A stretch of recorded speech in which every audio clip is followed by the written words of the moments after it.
5 coisas que seu amigo faria no Minecraft. 1. Te trollar. Você deixa aqui. Chapa de pressão.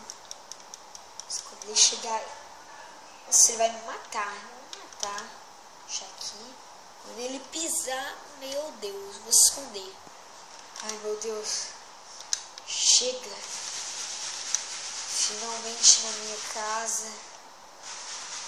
Meu Deus. Você desanda? Que é isso? Que é isso? 2.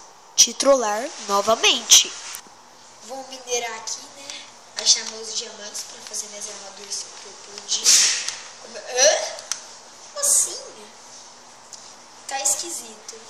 Mas deixa. Ai, que não! Não! Não! Droga! Te empurrar. 3. Te empurrar de um lugar muito alto. Oi, amiguinho porco. Então, né, eu te trouxe aqui porque... Toma essa florzinha, colocamos aqui, ó. Cara...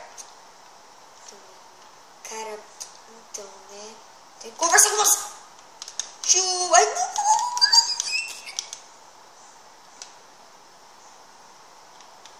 Droga!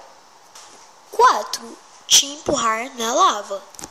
Amiguinho porco, hoje eu vim te trouxe comidinha aqui e também tem uma fonte ali, ó. Tá vendo? Fonte de laranja. Ai, morri, morre. Toma! Ai, se joga na lava. Nossa, sobreviveu.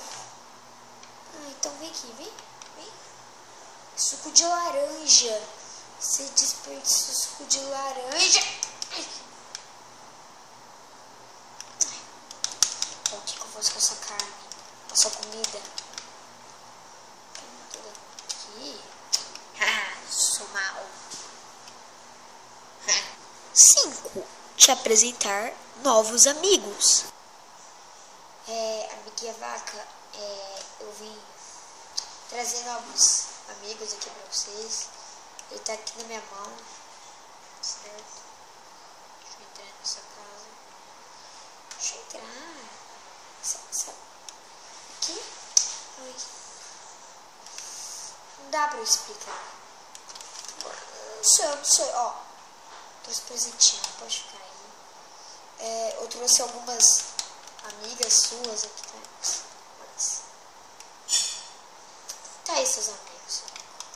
Pode pegar eles aí. Ui!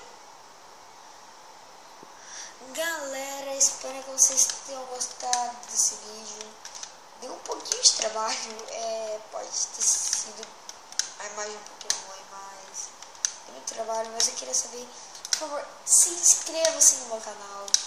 Pelo amor de Deus. Porque deu muito trabalho pra fazer esse vídeo. Espero que vocês tenham gostado.